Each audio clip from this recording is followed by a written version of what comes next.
Porto 360. Apoio Modal GR. Apoio institucional.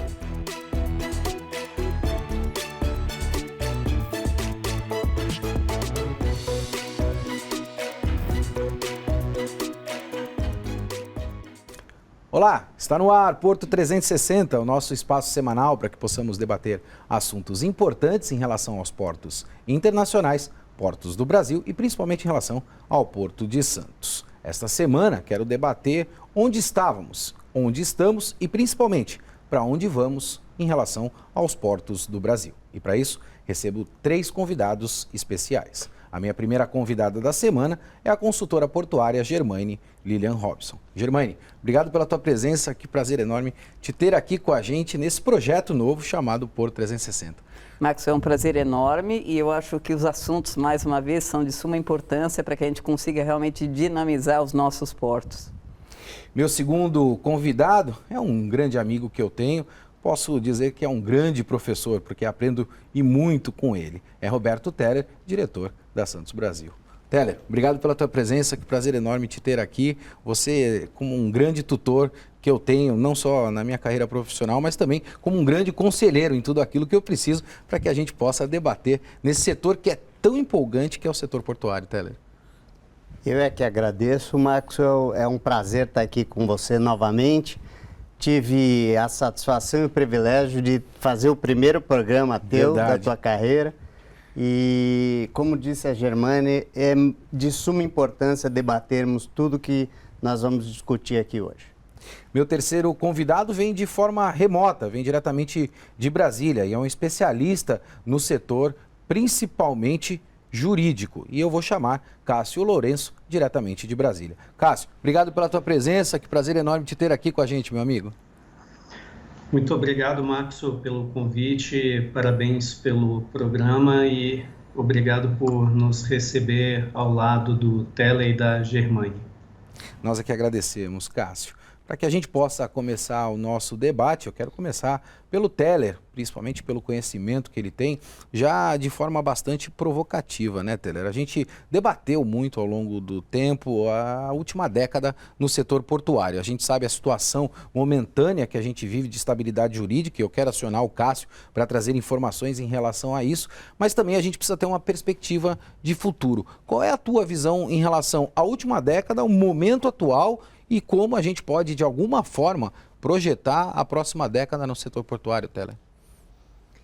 Maxwell, a década anterior, a última década que você mencionou, a gente ainda atravessou muita instabilidade, muita insegurança jurídica. E a gente sabe que é fundamental para que os investimentos venham, sejam eles nacionais, sejam eles internacionais, para um setor como o nosso, que é de capital altamente intensivo, nós precisamos ter a garantia dessa segurança jurídica e a estabilidade ao longo de 20, 30 anos, que é o prazo que os arrendamentos e todos os contratos naturalmente duram. Então, eu acredito que a gente ainda tinha muita coisa a consertar, muita alteração nessa estrutura jurídica.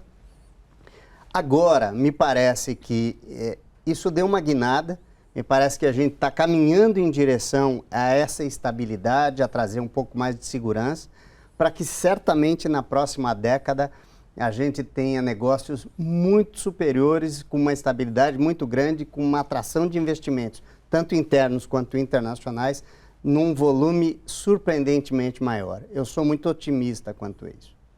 Doutor Cássio, deixa eu já te acessar, porque esta questão da estabilidade me parece que é algo que perdura já há algum tempo dentro do nosso setor, principalmente na última década. A gente vem vivenciando também situações agora, principalmente de conflito entre órgãos que são anuentes do próprio setor portuário. Como é que é a tua percepção em relação ao que a gente está vivenciando, que a gente já viveu, né? E, consequentemente, qual é a tua perspectiva? Falando em solução mesmo, né, Cássio? Uma vez que a gente precisa atrair os investidores internacionais para o nosso país.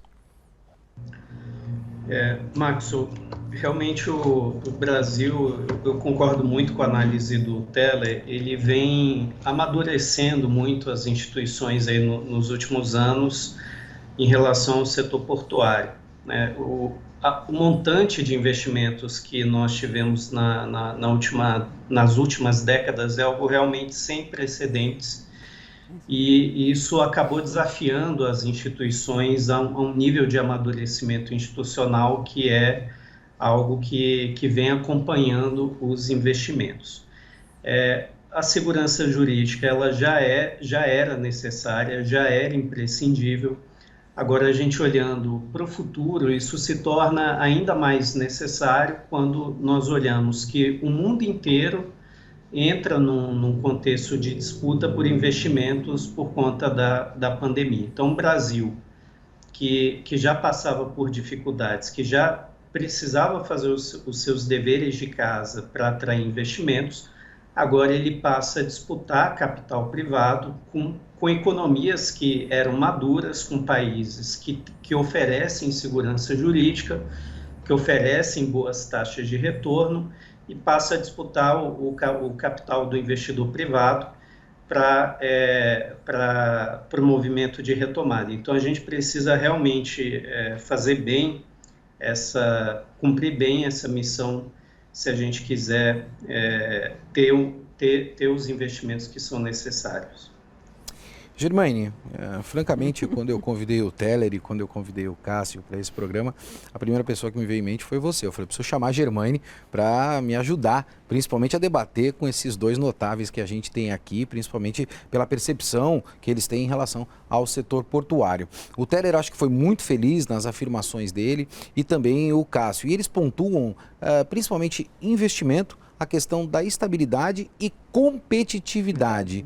Como é que a gente equaciona isso daqui para frente, uma vez que, na minha percepção, a gente ainda continua com uma estabilidade muito grande política dentro do nosso país, né? Me parece que falta vontade política para resolver os problemas que definitivamente a gente precisa equacionar no setor portuário, Germaine. A gente vem discutindo muito a questão da regulamentação, tem que ser revista, tem que haver uma simplificação, uma harmonização, a questão da disputa entre os órgãos que você comentou. Eu acho que a gente tem que ter uma harmonização em relação a isso. A questão da estabilidade para atração de investimentos, que o Cássio comentou.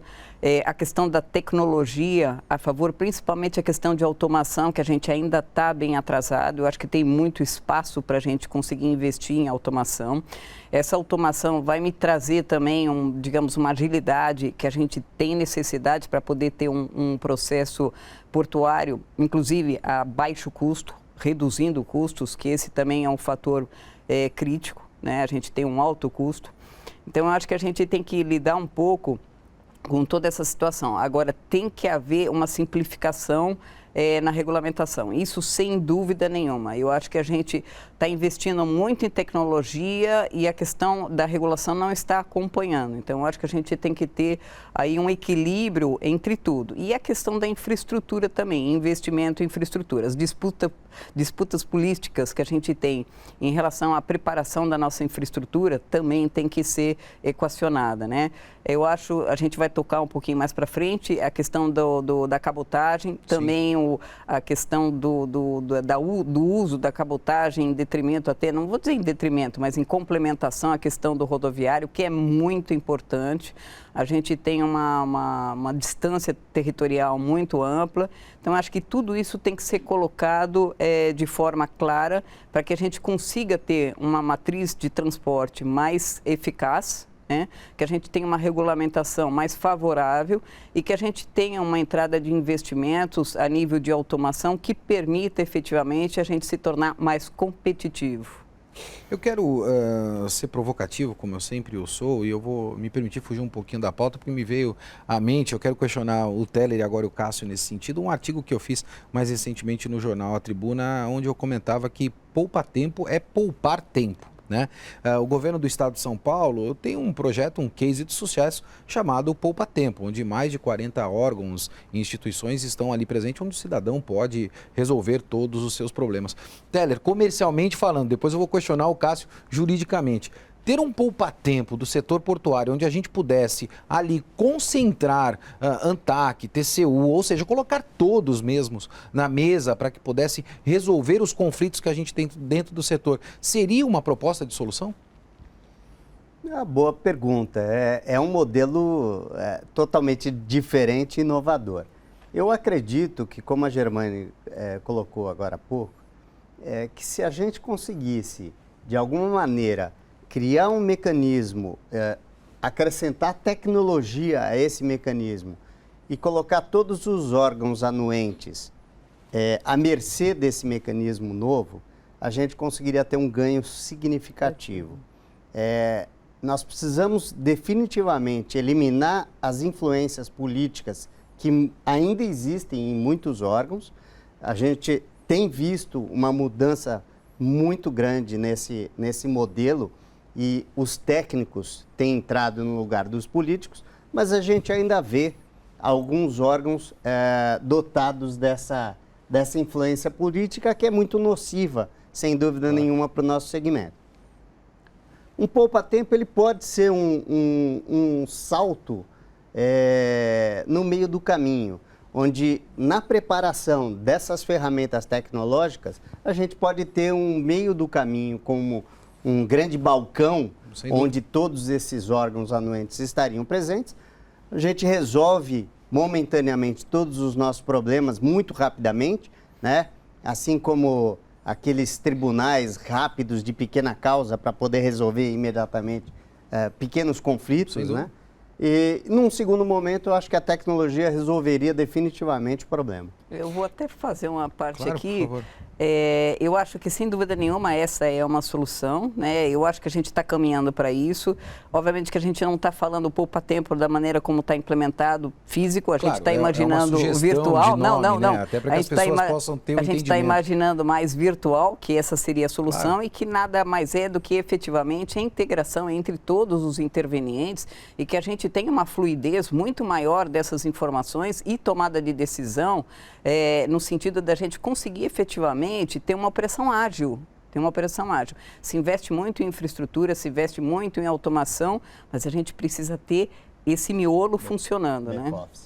Doutor Cássio, na tua percepção, a gente tem legalidade para constituir um grupo, né, uma bancada, um poupa-tempo como este, uma vez que eu acho que a gente tem que não só debater os problemas, mas também ter propostas de solução? Esta é a minha primeira pergunta. E a segunda, doutor Cássio, qual foi o marco de estabilidade jurídica ou os marcos, né, de estabilidade jurídica na última década no setor portuário, doutor? Max, eu acho que a ideia do poupa-tempo é uma ideia virtuosa, ela tem bastante mérito. Nós vemos já algumas iniciativas no âmbito do governo federal, não só desse governo, mas de governos anteriores, que caminham nesse sentido. Então, são iniciativas de digitalização de órgãos e procedimentos, documentos, unificação de requisitos, o próprio PPI, né, que foi pensado na estrutura do governo federal para ser uma espécie de one-stop shop em que o empreendedor consegue colocar, né, e o próprio governo federal consegue colocar para conversar e harmonizar os diferentes anuentes para viabilizar os projetos. Então, assim, se a gente olhar bem a nível de governo federal e os projetos de concessão de arrendamentos portuários, a gente pode perceber que, de alguns anos recentes para cá, as coisas parecem estar bastante bem azeitadas, né? A EPL, que é a nossa fábrica de projetos, hoje ela consegue produzir bons estudos, né? A média de um estudo e meio a cada mês. Então, isso é uma velocidade de produção de projetos de infraestrutura bastante razoável para a iniciativa privada. Estamos tendo bons arrendamentos colocados aí para a iniciativa privada. A gente tivemos o STS 14A, vamos ter o STS 8A, que tem expectativa de ser aí as duas maiores licitações da história do setor portuário. Estamos esperando para daqui menos de 2 anos a própria concessão do Porto de Santos. Então, quer dizer, parece que, de uma forma geral, os grandes problemas burocráticos da entrada, né, do início dos projetos, eles parecem que estão caminhando bem claro que sempre podem ser melhorados. O grande problema da segurança jurídica, eu acho que ele acontece, na minha visão, não é no início do projeto, é depois que a chave do empreendimento ela foi virada e o projeto ele já está em execução, ele já está em operação. E aí começam os questionamentos sobre cobrança, sobre operação, se o que o empreendimento está fazendo é legal, não é, se ele opera em regime de mercado, se ele pode ser regulado de uma forma X ou Y. Então, quer dizer, é o que acontece nos 30 anos de vida, não é o que acontece quando ele está exatamente em gestação. Aí que me parece que tem um grande problema da insegurança jurídica. Mas minha leitura é que há um grande esforço de Estado, não só de governo, mas um grande esforço de Estado para resolver esses problemas. Temos abertos aqui no Ministério da Economia, aqui em Brasília, uma agenda de exoneração regulatória, né, que cabe muito bem nessa pauta que a gente está discutindo, que vem exatamente nessa ideia de que a sociedade civil pode apresentar ao governo legislações, normas, decretos, o que quer que seja, que sejam desarmônicas, que estejam causando problemas regulatórios e concorrenciais para o governo desamarrar os nós. Quer dizer, então o governo está começando a se colocar muito mais numa postura de aliado do que de inimigo do empresário. Então tem uma visão um pouco mais otimista em relação a essa desregulamentação e essa harmonização regulatória. Germaine, deixa eu te fazer esse questionamento, depois eu quero questionar o Teller em relação aos investimentos, mas nessa relação política eu preciso pegar a tua opinião.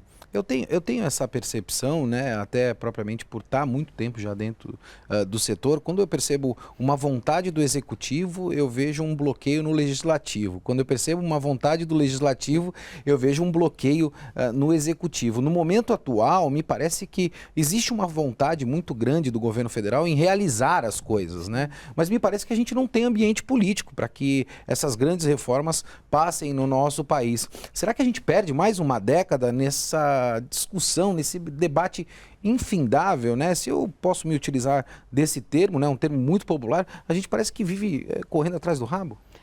É uma questão das disputas, né? Eu acho que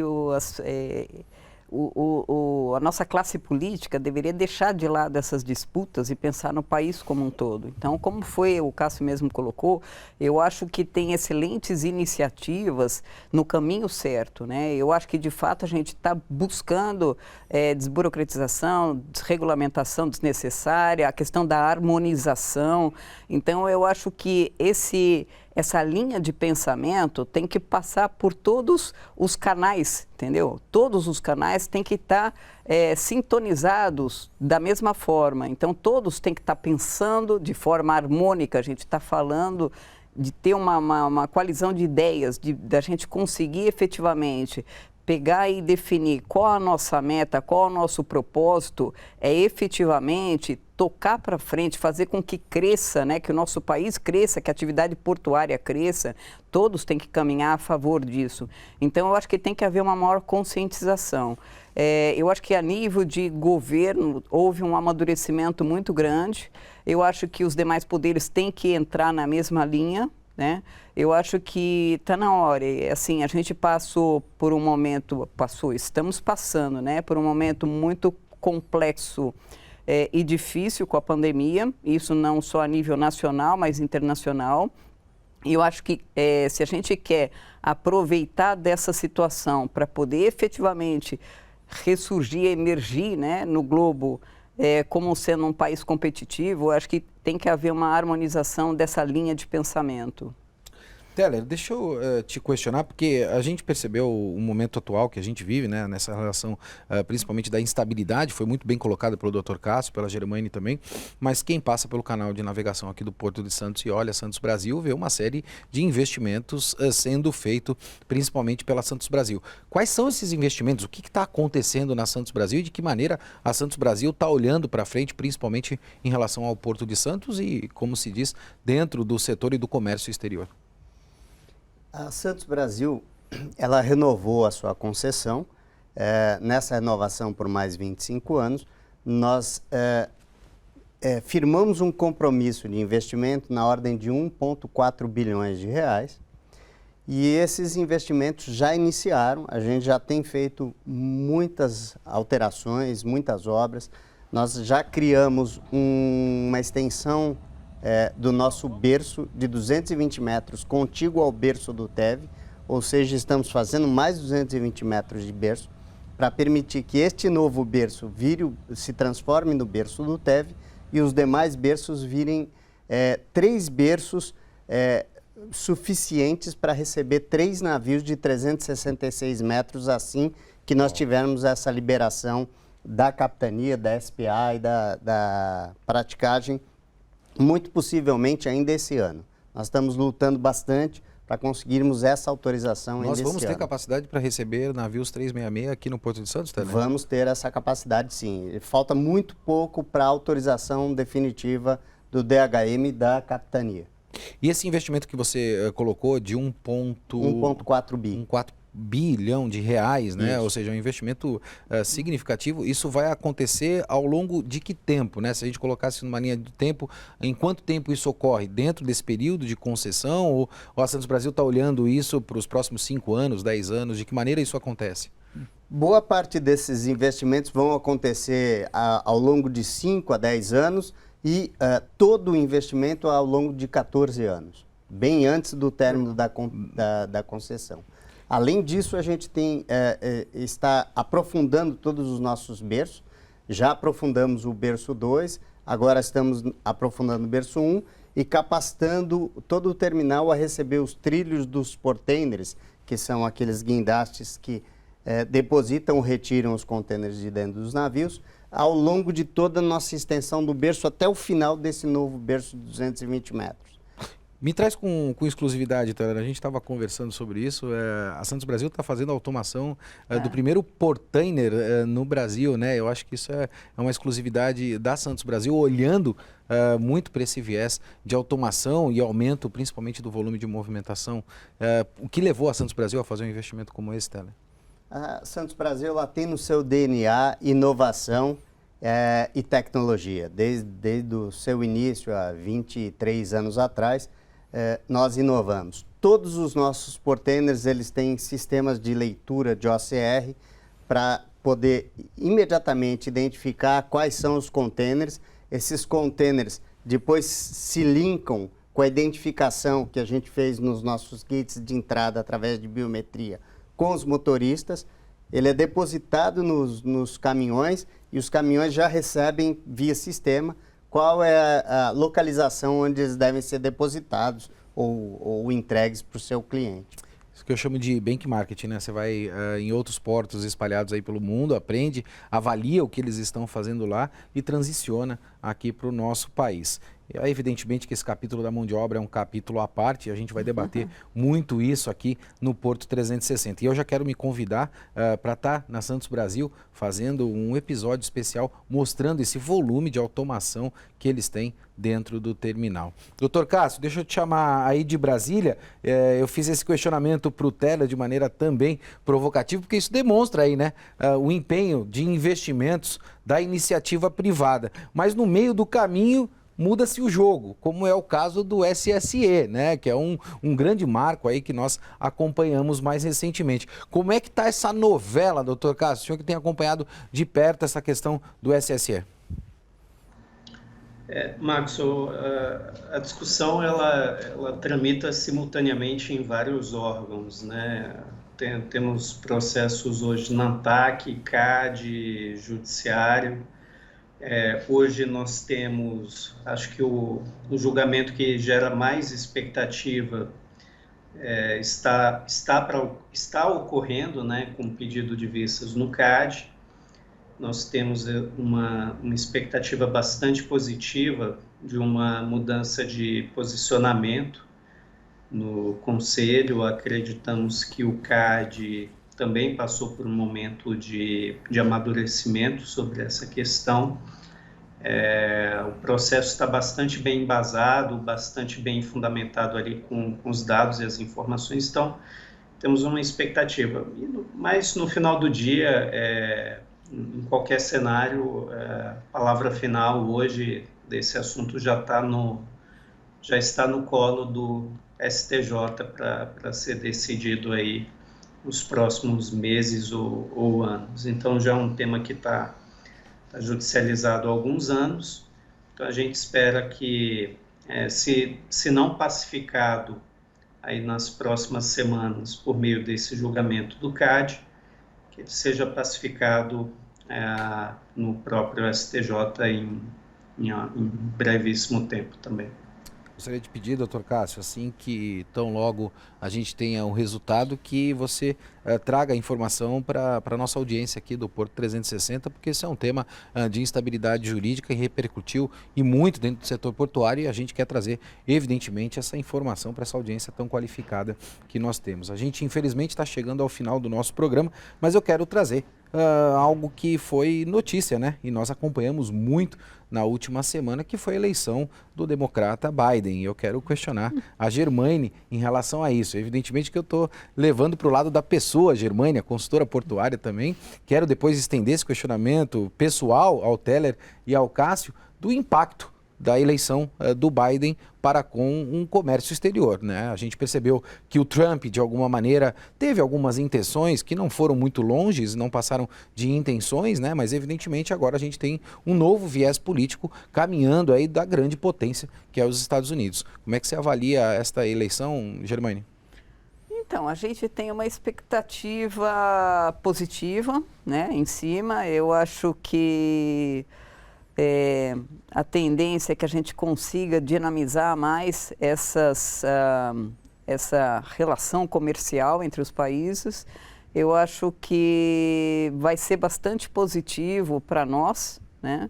Então, assim, muito embora a questão, digamos, de continuidade do Trump, não sei se também, eventualmente, poderia trazer aí uma perspectiva positiva, mas a gente vai em frente aí com um novo cenário e tomara que dê certo, né?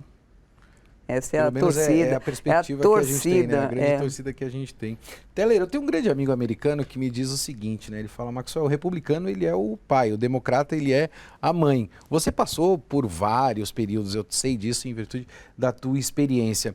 Você percebe alguma diferença em relação ao democrata, quando ele está no poder lá nos Estados Unidos, em relação ao republicano? Tem impacto aqui, efetivamente, no Brasil? Ou se acompanha as expectativas da Germaine, né? A gente está olhando para um novo cenário mundial, até se eu puder me colocar, onde a gente pode mudar de um cenário econômico de just in time para just in case. Isso não vai ter muita influência política, mas muito mais influência logística, operacional e comercial. Como é que você avalia isso, Teller?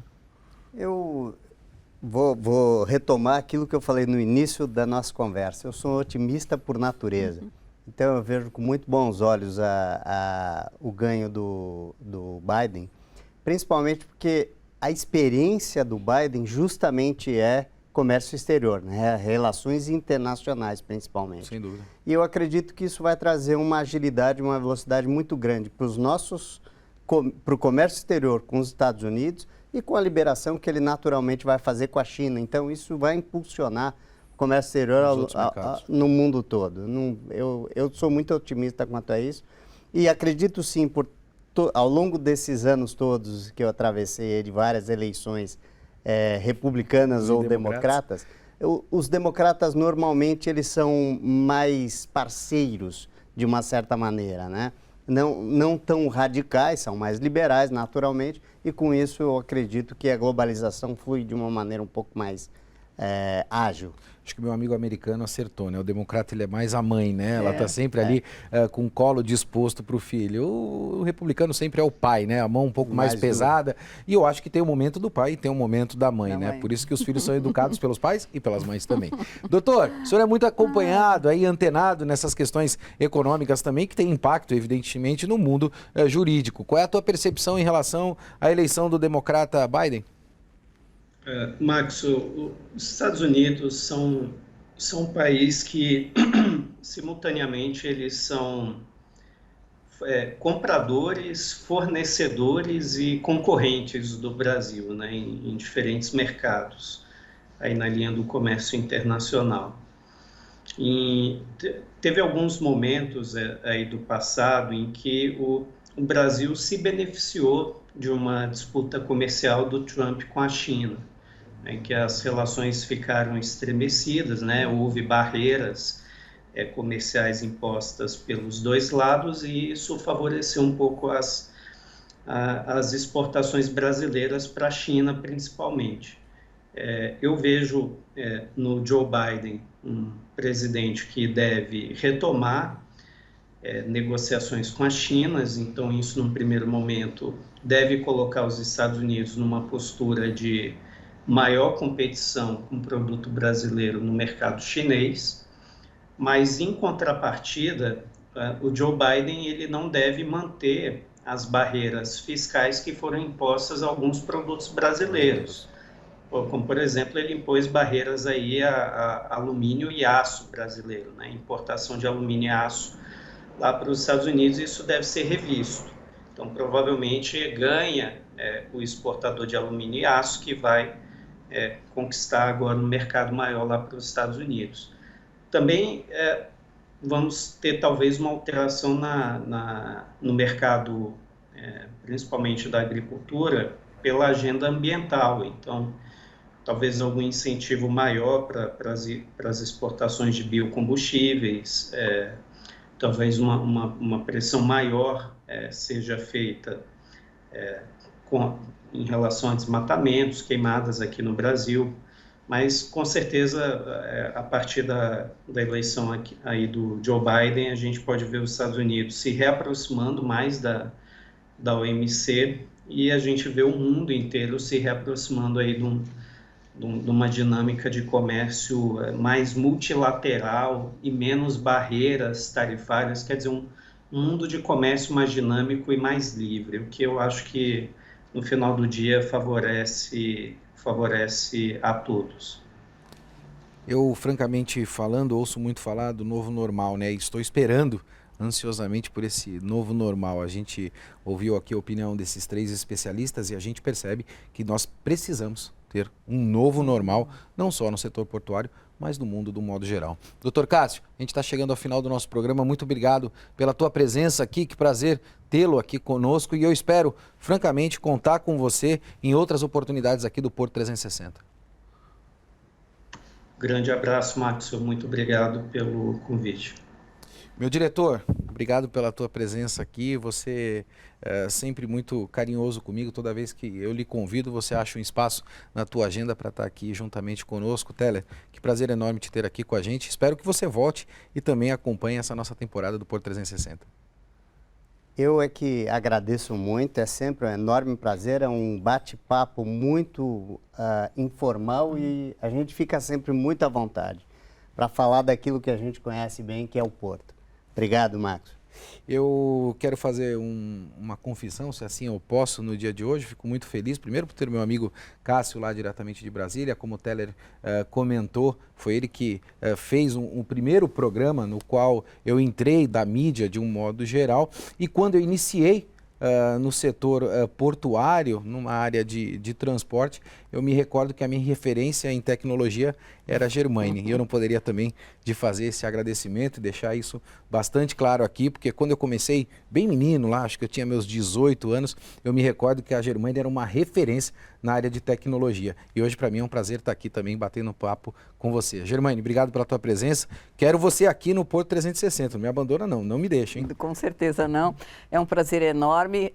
Como o próprio Teller falou, eu acho que a gente conquistou muito a questão da Santos Brasil, né? Eu conheci o Tecom na época da origem do Tecom, a gente realmente galgou aí degraus em relação à questão de informatização, automação e na realidade a gente ainda tem muito que construir, mas estamos no caminho certo e com certeza eu sempre vou estar por aqui. Eu é que agradeço e esse espaço é um espaço conquistado pelo setor portuário e capitaneado pelo Grupo Tribuna. Porto 360 vai ficando por aqui. Um forte abraço e até semana que vem.